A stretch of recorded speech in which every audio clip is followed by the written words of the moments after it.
제출한 한금폰 안에 모든 것이 다 들어 있습니다. 그럼에도 불구하고 김건희 씨에 대해서 소환조차 이루어지지 않고 있습니다.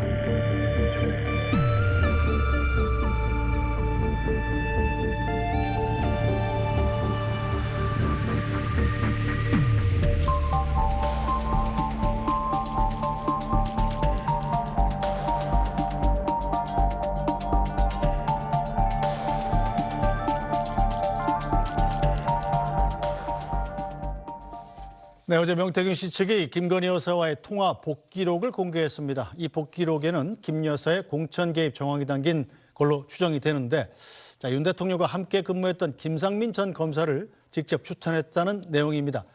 앞으로 검찰 수사에는 어떤 영향을 미치게 될까요? 또 헌법재판소에서 현재 진행 중인 탄핵 심판 9차 변론 소식도 함께 알아보겠습니다. 손정혜 변호사 나오셨습니다. 손 변호사님 어서 오세요. 안녕하세요. 네, 우선 현재 상황부터 좀 짚어볼까요? 윤 대통령 측 변호인 조대현 변호사가 지금 재판에 불만을 표시하고 퇴정한 뒤로 벌써 3명의 변호사가 자리를 이탈했다고 그래요? 그렇습니다.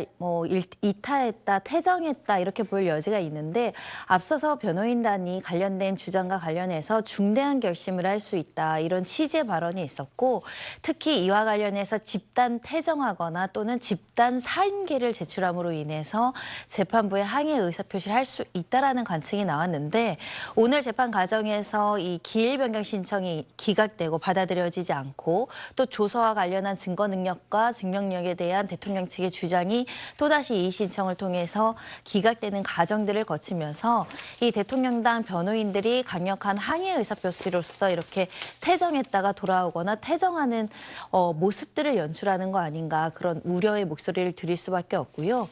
앞서서 대통령도 사실은 경호 차량을 타고 헌재로 오다가 다시 복귀를 했습니다.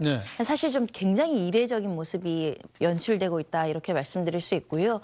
대통령 측에서는 진위는 이제 파악을 하고 이제 재판 끝나고 주장들을 들어봐야겠지만 헌법재판관 재판관들의 재판 절차가 공정하지 않다. 이 점을 이제 항의하는 차원에서 일부 퇴정하거나 일부 이석을 하는 상황이 아닐까 추정해 볼 수 있습니다. 네, 무엇보다 헌법재판소가 내일 모레 오후 2시로 예정됐던 탄핵 심판 10차 변론 기일 변경을 불허하지 않았습니까? 여기에 대한 불만도 좀 있다고 봐야겠네요. 그런 것 같습니다. 근데 일반적으로는 보통 변호사들이 기일이 겹치면 기일 변경 신청을 받아주긴 합니다. 그런데 이것은 재판부의 허가 사항이고 기일이 겹쳤다는 건 동시간대 같은 재판이 있었다는 걸 의미하는데 현재로서는 형사재판은 오전 그리고 헌법재판 관들의 어떤 재판은 오후기 때문에 사실상 겹친다고는 보기가 좀 어려운 측면이 있습니다. 일반적인 기준으로 돌아가서는 기일 변경을 허가하지 않는다고 하더라도 이것이 굉장히 부당하다 이렇게 평가하긴 어려운 측면이 있기 때문에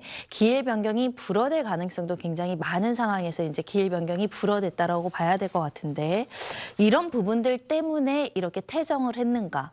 이 부분뿐만 아니라 다른 부분까지 이제 중첩적으로 영향을 받아서 이렇게 퇴정하거나 이석을 했는가?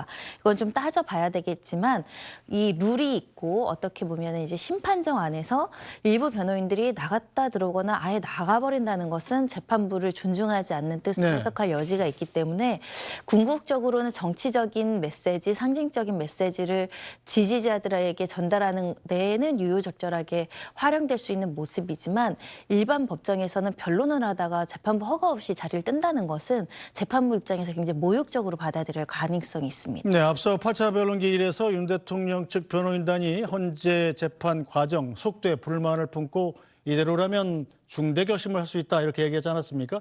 지금 보니까 실제로 변호인단 중에 상당수가 지금 이석을 한 상태로 실제로 변호인단이 총사퇴를 할 수도 있겠다 이런 생각도 드는데 이런 일이 실제로 벌어지면 헌재의 탄핵 심판 일정이나 결과에는 어떤 영향이 있나요? 10차 변론기일에 증인 3명이 예정되어 있습니다. 만약에 경우를 상정해서 10차 변론기일 전에 전원 사퇴해서 아무도 참석하지 않고 출석하지 않는다고 한다면 사실상 채택된 증인들에 대한 신문이 공전, 그러니까 기일이 제대로 진행되지 않는 부분이 있기 때문에 어쩔 수 없이 다른 기일을 지정해서 한 차례 더 기일을 잡을 가능성이 매우 높고 만약에 이 경우에도 대리인단이 참여하지 않거나 사임계를 냈다가 다시 다시 선임계를 내지 않는다고 한다면 아예 이 직권으로 증인신문 절차를 취소하고 네. 세후 변론을 오늘 진행하는 내용을 토대로 결정하겠다라고 헌법재판소가 판단할 여지가 있습니다. 재판부의 직권인 거죠? 그렇습니다. 네. 왜냐하면 소송지휘권은 전적으로 재판부의 재량이고 10차 증인 신청도 사실은 국회 측에서 신청한 것이 아니라 대통령 측에서 신청한 증인들이기 때문에 스스로 증인 신청에 대해서 임하지 않고 증인 신문 과정을 포기하겠다라고 사인계를 내거나 출석하지 않는다고 한다면 헌법재판소가 이를 고민을 하실 수는 있겠으나 이 자발적인 의사로 참석하지 않는다는 것을 존중해서 나올 때까지 기다려주기는 사실상 어려운 측면들이 있거든요. 그런 점에 있어서는 이런 일이 벌어져서는 온당치 않지만 또 벌어진다고 하더라도 헌재 심판이 정지되거나 무한정 연기되는 효과를 가져오지는 못할 것 같습니다. 네, 일단 내일 모레로 예정된 한덕수 국무총리 등 증인 3명에 대한 신문 절차가 아예 없어질 수도 있다. 이런 가능성이 생겼군요.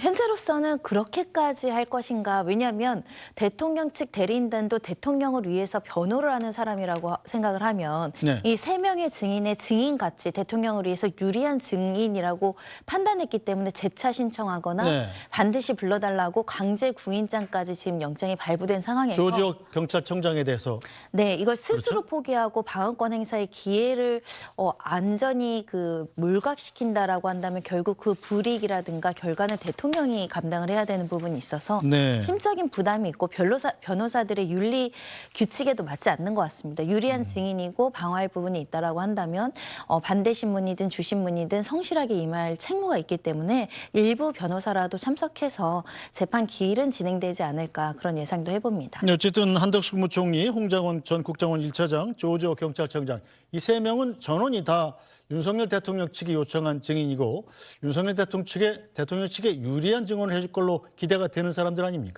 그렇습니다. 특히 한덕수 국무총리 같은 경우는 이미 증인 신청의 필요성이 좀 낮다라고 이제 기각을 한 증인임에도 불구하고 네. 반복적으로 증인 신청을 했기 때문에 대통령 측에 기회를 허여하는 의미로 이제 증인 소환장까지 발부가 되어 있는 상황이다 이렇게 말씀드릴 수 있을 뿐만 아니라 홍장관과 관련해서도 원래 같은 신금에서 같은 증인을 2명 부르는 것도 매우 이례적인 결정입니다.